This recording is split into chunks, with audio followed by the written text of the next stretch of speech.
Hello, my name is Sharon Powell, and I'm one of the authors on the Make Money Make Sense Financial Activities Project.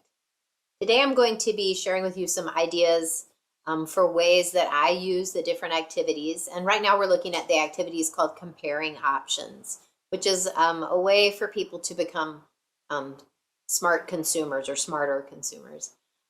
This is an activity that takes a fair amount of work on the front end, collecting um, the things you need for the activity and then setting them up in a way that makes sense to the participants. But once you have it done, you can reuse it pretty easily over and over again. So what this is basically taking different grocery items or that people could purchase and setting up different questions for them, like which is the better deal, which holds the most volume, that kind of stuff, so they can begin to see and consider the ways that they could get the most of the product for their money, and also the way that values play a role in all of this. So I'm going to show you a picture. So I guess before I'll do that, what I'll say is the way it works is I feel like it feels a little bit like a game show. You set up different stations with different products for each station, and then you ask people a question. So now I'm going to show you the screen. You can see what I have here. This is an example of one I had set up for something I did recently about volume of orange juice and unit pricing. And so I have two of the same brand of orange juice, the Simply Orange, and then a third, which is frozen orange juice concentrate. And I have the title, the name of the orange juice brand, and then the amount that you get, and then the cost. And so I asked young people to calculate the unit price by doing this. And we do that all together because sometimes it can be a little bit tricky for people. And then we ask, which one is, I think the question for this one is, which one is the best value for your money? And so some of the answers that I got, I mean, in one way, the straightforward answer is C is the best value for your money. It costs the least amount of money and you get the most orange juice. But some of the young people in the projects that, or in the activities that in the camps where we were working this summer, had some pretty good reasons for choosing another one. For instance, the B, which is the 11 and a half ounce Simply orange juice.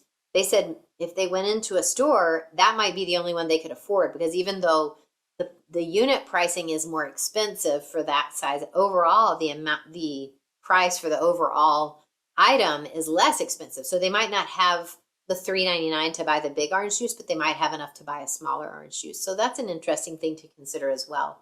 So this is the way it works. You set up these little things, you have these little questions, and then you have a worksheet that everyone uses to answer the questions. And people like it because it's very active. And like I said, to me, it feels a little bit like a game show. I think they feel the same way. And it allows people to talk about the answers and talk about other ideas for getting the best deal. Usually people have a lot of knowledge already when they're coming into this situation, and they like doing that.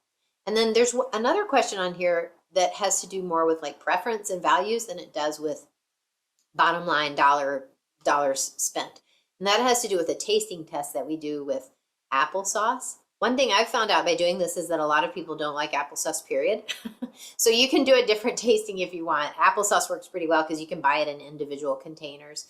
And so we buy one of a name brand, we buy a set of name brand applesauce, and then a generic version or store brand of applesauce. And then we take the labels off and have them compare which one, by tasting, which one they like the best. And that's strictly about preference, like I said. So what we talk about with that is that even if you get one type of applesauce that's much less expensive, if you don't like the applesauce, it's probably not the greatest use of your money. And so there's a lot of neat ways you can talk about these things beyond just getting the cheapest deal that I think is meaningful to people in their decision making. We have something about that with oatmeal as well. We have the bulk oatmeal, and then we have instant oatmeal. And of course, the instant oatmeal is way more expensive per unit.